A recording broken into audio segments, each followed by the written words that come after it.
The temple smelled like ozone and ancient dust, a combination that Captain Dane Volker had come to associate with dying on alien worlds. He pressed his back against a pillar carved from obsidian so black it seemed to absorb the violet moonlight streaming through the shattered dome above. 3 moons. The planet Keth'ron had 3 moons, which struck him as cosmically excessive, like the universe showing off.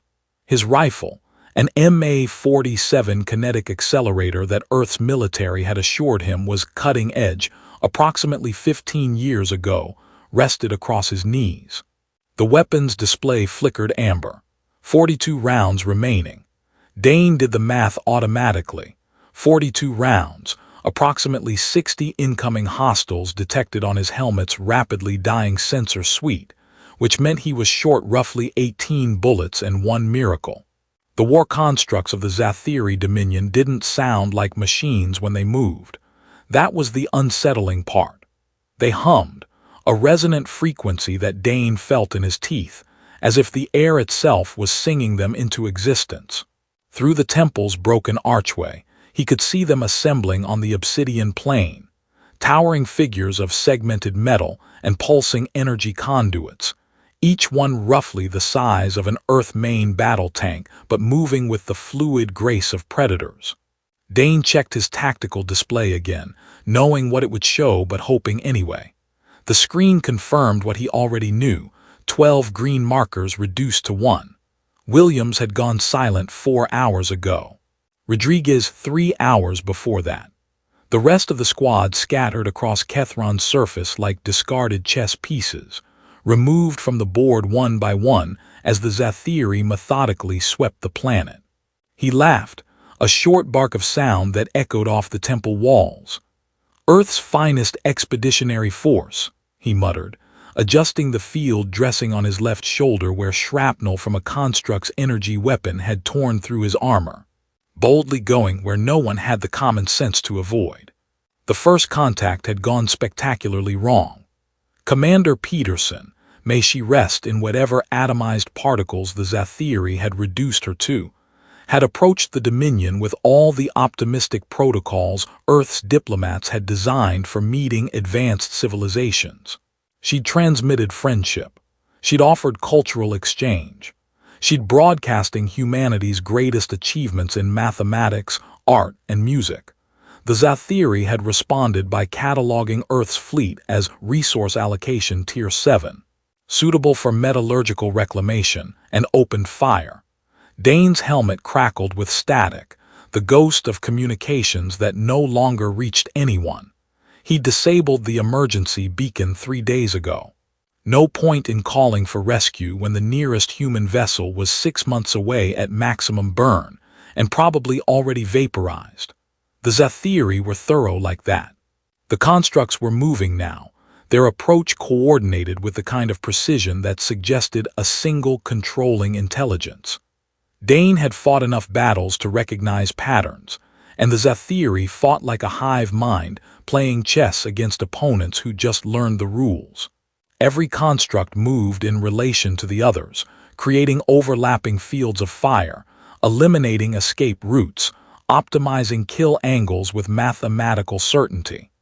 He shifted position, wincing as his ribs protested. Definitely cracked, possibly broken. The diagnostic scanner in his suit had given up providing detailed medical readings sometime yesterday, settling for a general, "You should probably see a doctor" icon that blinked accusingly on his heads-up display. The temple had been built by whoever had lived on Keth'ron before the Zathiri cataloged them into extinction. The architecture suggested a civilization that had worshipped geometry, every angle precisely calculated, every pillar positioned according to some cosmic formula Dane couldn't decipher. The aliens who'd built this place were long gone, reduced to archaeological footnotes in whatever databases the Zathiri maintained. Soon, Dane thought, humanity would join them. A footnote. Species 7429, discovered, catalogued, eliminated. Notable for primitive kinetic weapons and excessive optimism. He'd wedged himself into the gateway deliberately. The temple's entrance formed a natural choke point, and the ancient builders had constructed it from something harder than the surrounding stone. His rifle's targeting computer painted red outlines over the approaching constructs, calculating firing solutions with cheerful optimism about his survival odds. The first construct entered the gateway's kill zone, its sensor array sweeping across the temple interior. Dane held his breath, counting seconds. The machines were smart, but they followed patterns. They scanned, they calculated, they optimized. It took approximately 4.3 seconds per scan cycle. He'd learned that the hard way, watching them dissect Rodriguez's position with methodical precision. At exactly 4 seconds, Dane squeezed the trigger. The rifle kicked against his shoulder, driving pain through his injured ribs. The electromagnetically accelerated slug hit the construct's central processing node. He'd learned where those were located after disabling the first 3, and the machine stumbled, its humming rising to a discordant shriek before it collapsed in a shower of sparks. 17 bullets short, 1 miracle down, approximately 59 problems remaining. "Come on then," Dane whispered to the approaching army, chambering another round. "Let's make this complicated." The violet moonlight painted everything in shades of purple and shadow as more constructs filled the gateway. And Captain Dane Volker, last survivor of Earth's expeditionary force, tightened his grip on his obsolete rifle and prepared to become the most annoying footnote in Zathiri military history. The command spire rose from Keth'ron's surface like a shard of crystallized night, its surface drinking in the light of 3 moons and reflecting nothing back. Inside its highest chamber, Empress Lyrisful stood before a holographic display that rendered the battlefield in layers of translucent data, watching an impossibility refuse to die. Her fingers moved through the hologram, isolating the thermal signature at the temple gateway. 1 human, 1 primitive kinetic weapon, 17 disabled war constructs and counting. "Tactical assessment," she said, her voice carrying the particular timbre that made her subordinates straighten their spines. Commander Thelker, his long ears angled backward in a posture that suggested professional discomfort, manipulated his own data stream. "The human is exploiting the gateway architecture to create a defensive perimeter beyond the original design specifications. Our constructs are optimized for open terrain engagement. The confined space negates our numerical advantage." Lyrisful studied the human's heat signature, noting the fluctuations that indicated injury, exhaustion, probable systemic trauma. By all mathematical models, the creature should have expired or surrendered 23 minutes ago. Instead, it continued to fire with accuracy that suggested either exceptional skill or supernatural intervention, and Lyrisful had stopped believing in the supernatural approximately 3 centuries ago. "Increase construct deployment to the temple sector," Thelker suggested, his tone carrying the carefully neutral inflection of someone proposing the obvious solution to an empress who might find obvious solutions insulting. "No." Lyrisful expanded the hologram, studying the terrain around the temple. "The human knows we can overwhelm the position, yet it remains. Query: why does a creature prolong inevitable termination?" Thelker's ears twitched, a gesture Lyrisful recognized as her commander attempting to formulate a diplomatic response to what he clearly considered a rhetorical question. She appreciated his caution. Most of her court had learned over the decades that Lyrisful's questions were rarely rhetorical, and the consequences of assuming otherwise could be remarkably unpleasant. The hologram flickered as another construct went offline. The human had discovered that shooting the sensory nodes created a cascading systems failure. Clever.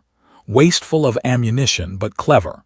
Lyrisful's hair, black as the void between galaxies, shifted across her shoulders as she leaned closer to the display. Her skin, pale gray in the chamber's ambient light, seemed to glow faintly with the reflected data streams. She'd ruled the Zathiri Dominion for 417 years, had overseen the cataloging of 238 species, and had personally commanded fleets that reduced entire civilizations to archival footnotes. This single human, bleeding and defiant in a dead civilization's ruins, represented a statistical anomaly that offended her sense of universal order. "What do we know about humans?" she asked. Volker consulted his data stream, his expression suggesting he was reading information for the first time. Species designation 7429. Origin world Terra, colloquially Earth. Technological classification, early stellar development. First contact occurred 6 standard cycles ago when their exploration vessel entered Dominion space. Military assessment, negligible threat.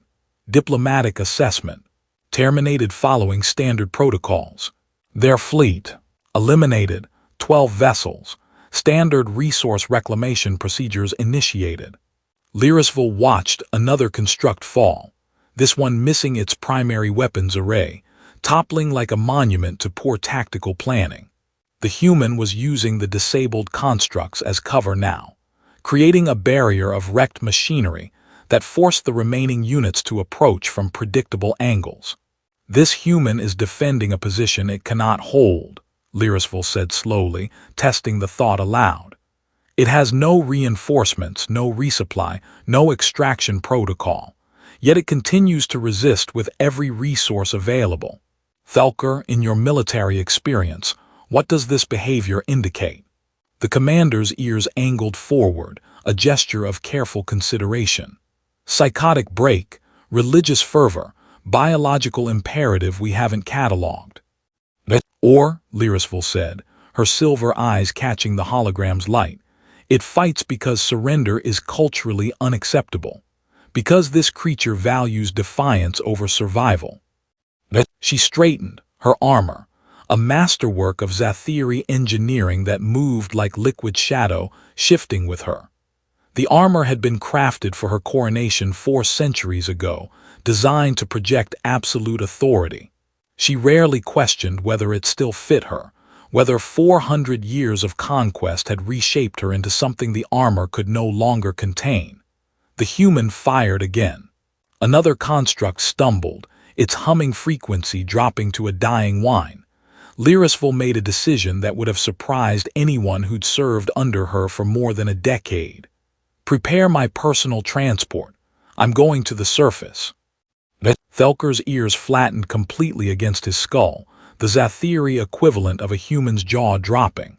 "Empress, that's unprecedented, unnecessary, potentially dangerous." Lyrisville turned from the hologram, her hair creating a cascade of darkness behind her. "Yes, all accurate assessments. Prepare the transport anyway." The human could be armed with biological weapons, cultural contamination protocols, or the human is armed with a rifle that predates our current construct design by at least 3 technological generations, is suffering from multiple traumatic injuries, and has approximately 17 rounds remaining. Lyrisville moved toward the chamber's exit, her footsteps silent on the polished floor. "I have faced insurgencies that consumed entire star systems. I have negotiated with hive minds that existed in 17 dimensions simultaneously. I believe I can manage one exhausted human." Volker followed, still radiating professional concern through every angle of his posture. "What are your orders for the construct deployment?" Lyrisville paused at the doorway, considering. The hologram behind her showed the human adjusting position, preparing for the next wave of attackers with the grim efficiency of someone who'd already accepted death and was now arguing with it over the final bill. "Maintain current engagement protocols," she said finally, "but do not terminate the human. I want it alive when I arrive. And if it doesn't survive until, then it doesn't." Lyrisville stepped through the doorway, her voice drifting back. "But something tells me this particular human is exceptionally difficult to kill." Dane's rifle clicked empty, and he allowed himself exactly 3 seconds to acknowledge that the universe had a terrible sense of timing before slamming in his last magazine.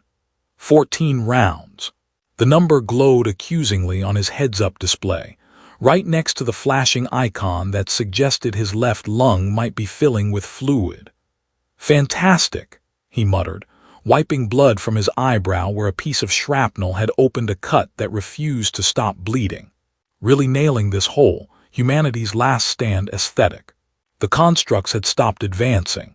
That was new. And in Dane's experience, when things that had been trying very hard to kill you suddenly stopped trying, it meant something worse was about to happen. He'd learned that lesson on Europa Station, and the scar tissue across his back agreed with the assessment. Through the temple's shattered dome, he could see a transport descending. Not the blocky troop carriers the Zathiri used for construct deployment, but something sleeker, elegant in the way that expensive funeral urns were elegant. The vessel moved with deliberate grace, its surface reflecting the violet moonlight in patterns that hurt to look at directly. Dane's threat assessment system, which had been screaming various warnings for the past 6 hours, added a new alert to the collection. Priority target detected. He would have laughed if his ribs didn't hurt so much. The transport settled on the obsidian plain 50 meters from the temple gateway, close enough that Dane could see the craft's hull was engraved with symbols that probably meant something intimidating in whatever language the Zathiri used for official intimidation. A ramp extended, flowing from the vessel's side like liquid metal finding its shape. Dane raised his rifle, sighting down the barrel at the transport's entrance. 14 rounds. Whoever was important enough to rate the fancy transport could probably survive all 14, but he'd at least make his objections known. The figure that emerged made Dane's finger hesitate on the trigger. She moved like sovereignty given form, her armor drinking in light with the same hungry intensity as the temple's obsidian walls. Her skin was the color of ash after moonlight has touched it, and her hair fell past her shoulders in a cascade so black it seemed to have negative color, as if it was actively removing darkness from the surrounding air. But it was her ears that confirmed what Dane's tactical computer was frantically trying to tell him. Long and elegantly tapered, sweeping back from her skull in curves that suggested evolutionary advantages he couldn't begin to guess. "Well," Dane said to no one in particular, keeping his rifle trained on center mass, "either I'm hallucinating from blood loss, or the Zathiri just sent space elf royalty to finish me off. Both possibilities seem equally likely at this point."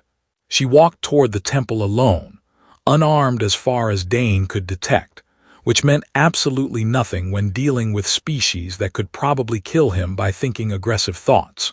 The constructs remained motionless, creating a corridor of silent machines through which she passed with the confidence of someone who'd never encountered a problem that couldn't be solved by showing up. Dane's rifle sight tracked her approach. 70 meters. 60. His helmet's targeting computer was having some kind of existential crisis, unable to classify whether she was a threat, a dignitary, or both simultaneously. 50 meters. Close enough that Dane could see her eyes, silver, like someone had melted down moonlight and poured it into orbital sockets. Those eyes studied the temple, the disabled constructs, and finally settled on him with an intensity that made his threat assessment system give up and suggest he start composing last words. "I suppose shooting the clearly unarmed emissary would be considered poor diplomatic form," Dane called out, his voice rough from dehydration and breathing recycled air for too many hours. "But in my defense, your opening move was destroy everything, so I feel like we're past worrying about etiquette."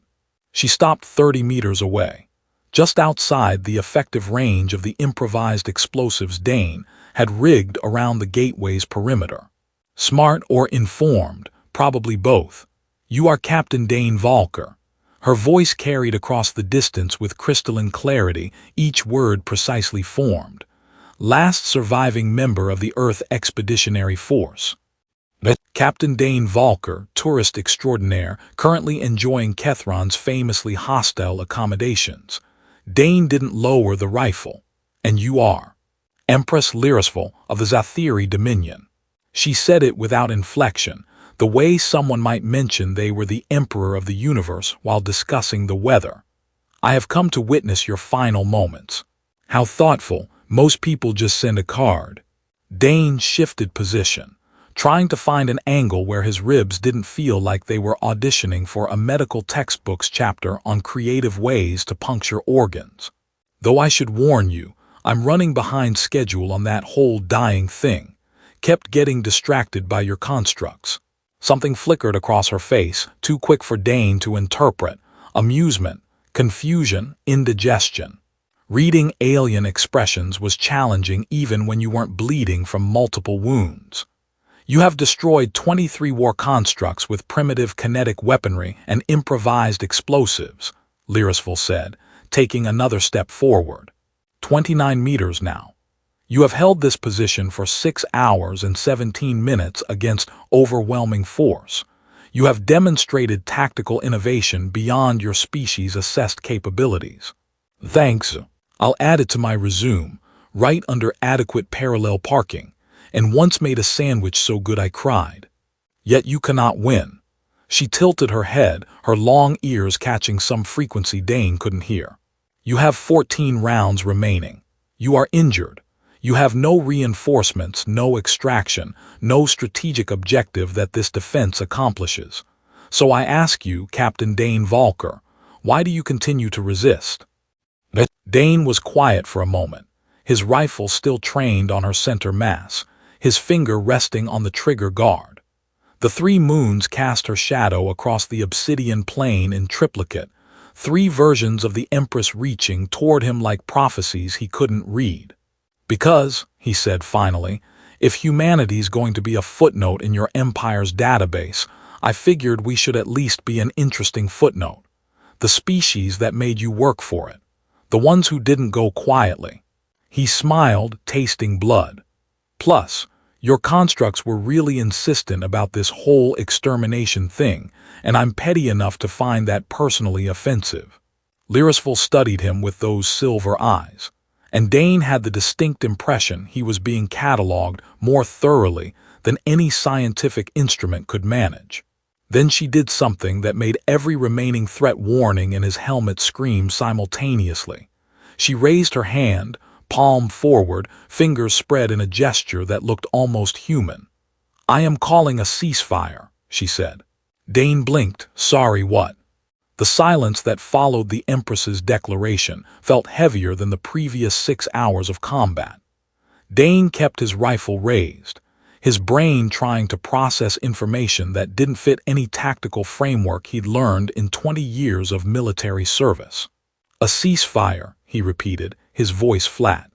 You steamroll through my entire fleet, hunt down my squad one by one, lay siege to this temple with enough firepower to vaporize a small moon, and now you want a ceasefire. Correct. Lyrisful lowered her hand but didn't retreat. Her silver eyes remained fixed on him with the kind of attention that made Dane feel like a particularly interesting bacteria under a microscope. I wish to understand why you fight. I just told you why I fight. Weren't you listening, or is there a translation delay between imminent death and whatever language you're actually speaking? You said you wish to be remembered. Her long ears angled forward slightly, a gesture Dane's exhausted brain filed under probably important, decode later. But memory serves no evolutionary advantage to the deceased. Your species cannot benefit from being an interesting footnote in Dominion records, yet you risk everything for this abstract concept. Dane lowered his rifle an increment, mostly because his arms were starting to shake from exhaustion, and maintaining proper sight picture, while bleeding internally, was harder than the training manuals suggested. You flew all the way down here to ask me about philosophy. I descended to observe your termination. The philosophical inquiry is supplementary. She paused, and something in her expression shifted. Though I confess, watching you disable another 3 constructs while I approached has elevated the inquiry to primary status.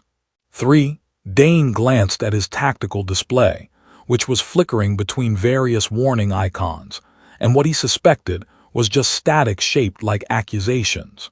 Huh, I thought it was two. The third must have been the one I tagged with the jury-rigged plasma cell. Wasn't sure that would actually work. It created a cascading energy feedback that disabled the construct's motor functions and 7% of its sensor array. Lyrisful took another step closer, now within 25 meters. The tactic demonstrated understanding of Zathiri engineering that should not exist within human knowledge parameters. I'm a quick learner.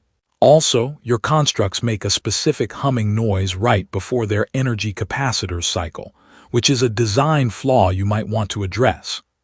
Dane finally lowered the rifle completely, letting it rest against his chest. His hands were shaking badly enough now that shooting accurately would require luck he'd already used up. So, this ceasefire, does it come with medical attention, or am I supposed to just stand here bleeding while we have this fascinating cultural exchange? Lyrisful's head tilted, and her ears shifted backward in a movement that suggested confusion. You require medical intervention. I require several medical interventions, a hot meal, approximately 16 hours of sleep, and possibly therapy for whatever psychological damage I've sustained from having a conversation with the Empress of the People, currently exterminating my species. Dane coughed, tasting copper. But I'll settle for something that stops my lung from doing its best impression of a leaky water balloon. She moved then, closing the distance between them with speed that made Dane's threat assessment system wake up long enough to file a complaint before giving up entirely. In 3 strides she stood at the temple gateway, looking up at him where he'd wedged himself into the defensive position. This close, Dane could see details his helmet's sensors hadn't captured. The way her armor seemed to shift and flow like living shadow. The intricate patterns etched into her skin that might have been tattoos or scars or something his species didn't have words for. The absolute lack of fear in her silver eyes as she studied someone who just spent 6 hours destroying her military hardware. You're shorter than expected, Dane said, because his brain-to-mouth filter had apparently filed for early retirement. I mean not short. Average height, approximately 1.7 meters, but I assumed galactic empresses would be taller, more imposing, maybe riding a construct like a warhorse. I assumed humans would be less verbose when experiencing internal hemorrhaging, Lyrisful replied, and Dane would have sworn he detected something like amusement in her tone.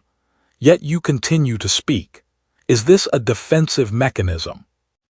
This is called deflecting from existential terror with inappropriate humor, and it's worked great for me so far. Dane leaned against the obsidian pillar, suddenly aware that sitting down would be a really good idea, except that sitting down might transition into falling down, which could become lying down, and lying down had a way of becoming permanent. Your turn. Why does a galactic empress personally check on one dying human? You interest me. She said it simply, as if that explained everything. In 4 centuries of rule, I have cataloged species that communicated through quantum entanglement, civilizations that existed in 17 dimensions, hive minds that spanned solar systems. None of them fought as you fight. None of them chose defiance over survival when survival became mathematically impossible. Maybe they were smarter than me. Perhaps. Lyrisful reached toward him, and Dane's instincts screamed warnings his body was too tired to follow. Her hand touched his shoulder, where the shrapnel wound had soaked through his armor. Or perhaps they understood their place in the universe, while you refused to accept yours. Her fingers glowed with soft light, and Dane felt heat spreading through his shoulder, not painful but intense, like someone had replaced his injury with liquid sunlight. The pain that had been his constant companion for 6 hours began to recede. That's cheating, Dane said, his voice weaker than intended. You can't kill me and then heal me. Pick a lane. I have not decided which lane I prefer. The light from her hand intensified, and Dane felt his lung reinflate with a sensation that was deeply unpleasant, but infinitely preferable to drowning in his own blood. Your species designation is scheduled for resource reclamation. Standard protocols demand your termination. Yet standard protocols did not account for humans who turn ancient temples into fortresses and treat war constructs as target practice. So what happens now? Dane asked, watching violet moonlight play across her black hair. You heal me up just to execute me with full health. That seems excessive. Lyrisville stepped back, her hand leaving his shoulder. The wound was closed, the pain reduced to a dull ache. His ribs still hurt, but breathing no longer felt like inhaling broken glass. Now, she said, her silver eyes reflecting the 3 moons above, you answer my question. Not with deflection, not with humor. Why do you fight when fighting accomplishes nothing? Dane met her gaze, and for the first time since the battle began, allowed himself honesty. Because if we're going to disappear, someone should know we were here. Someone should remember that humanity existed, that we tried, that we mattered enough to make you come down here and ask why. He smiled, exhausted and bleeding and absurdly alive. Even if that someone is the Empress who erased us. The command spire's medical bay was nothing like the field hospitals Dane had known. There were no harsh lights, no smell of antiseptic, no sounds of suffering. Instead, the room hummed with the same frequency as the war constructs, except softer, almost soothing. Dane lay on something that wasn't quite a bed, watching nanoscale repair systems knit his ribs back together through a transparent display that showed his skeleton like he was his own X-ray machine. This is deeply weird, he said to no one in particular. I can see my bones arguing about how to realign themselves. Lyrisville stood at the observation window, her silhouette framed against Keth'ron's 3 moons. She'd removed her armor, wearing instead a simple dark robe that made her look less like an empress and more like someone who'd decided empiring was exhausting, and maybe she'd try something else for a while. The medical nanites are negotiating optimal bone structure based on your body's original configuration, she said without turning. They are not arguing. Zathiri technology does not argue. Your technology absolutely argues. I watched your constructs have a full debate about whether to shoot me or flank me for 3 entire minutes.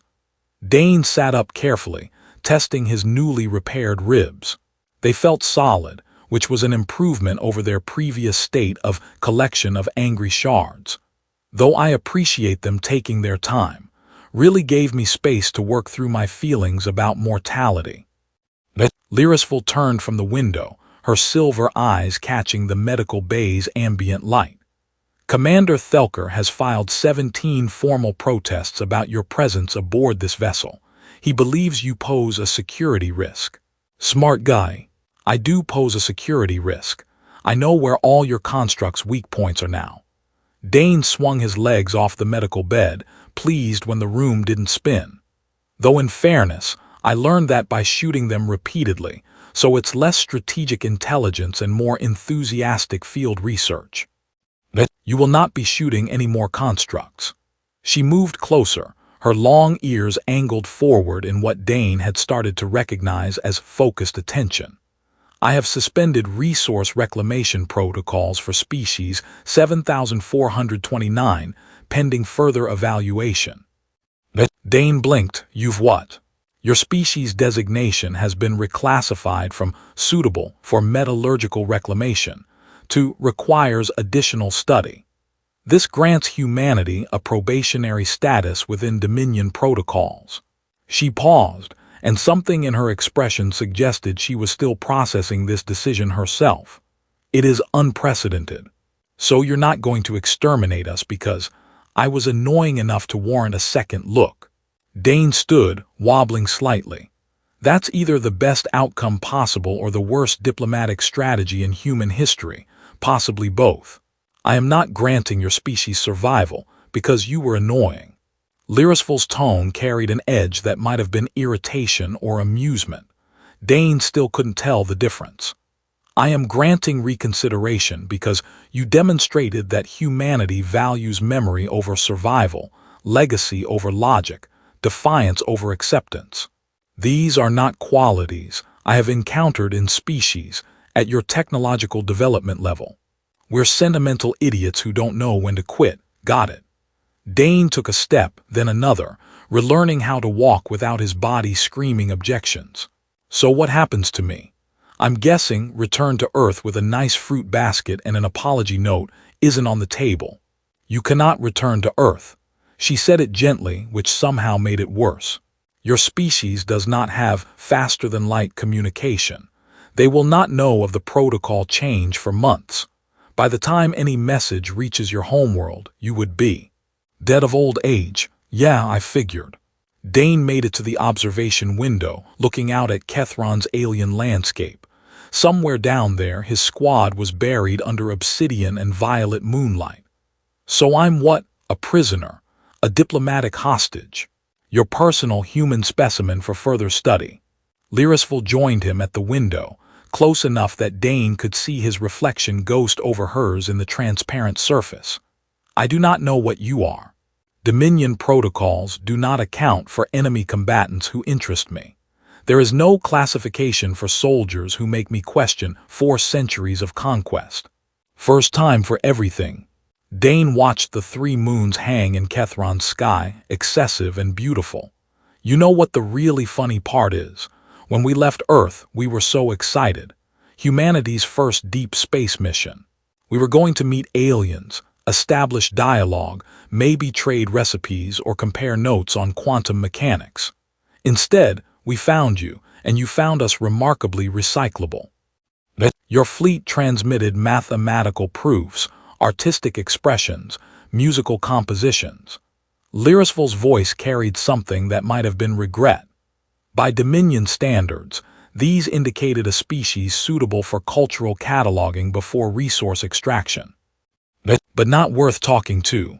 No, she turned to face him fully. Not until one human turned a dead civilization's temple into a fortress and forced me to descend from my spire to ask why. Dane met her silver gaze and saw something he hadn't expected. Uncertainty. The Empress of the Zathiri Dominion, who'd conquered hundreds of worlds, who commanded technology that made humanity's best efforts look like children playing with sticks, didn't know what to do with him. I could teach you, he said suddenly, about humans, about Earth, about why we're worth more than raw materials and database entries. He smiled, the expression tired but genuine. Consider it penance for destroying 23 of your constructs. 26. You disabled 3 more while I was healing you. See, that's the kind of multitasking that makes humanity special. Dane leaned against the window, his reflection merging with the stars beyond. So what do you say, Empress? Want to learn why one species refuses to be forgotten? Lyrisville was quiet for a long moment, her ears shifting through angles that Dane suspected represented internal debate. Finally, she extended her hand, palm forward, fingers spread in that gesture that had stopped the battle. I accept your offer, Captain Dane Volker. Her hand remained extended between them, steady as the stars. Teach me why humanity deserves to be remembered. Dane reached out, his human hand meeting her gray-skinned palm, and felt the contact like a treaty signed between species who'd met as enemies and didn't yet know what they'd become. Fair warning, he said, gripping her hand. Humans are deeply weird. We name our planets after gods, we argue about sandwich definitions, and we cry at sunsets for no logical reason. I have ruled an empire for 4 centuries, Lyrisville replied, and this time Dane was certain he heard amusement in her voice. I believe I can manage one human's weirdness. They stood together at the observation window, as Keth'ron's 3 moons traced their paths across an alien sky, neither knowing what the future held but both aware that something fundamental had shifted in the space between extinction and understanding.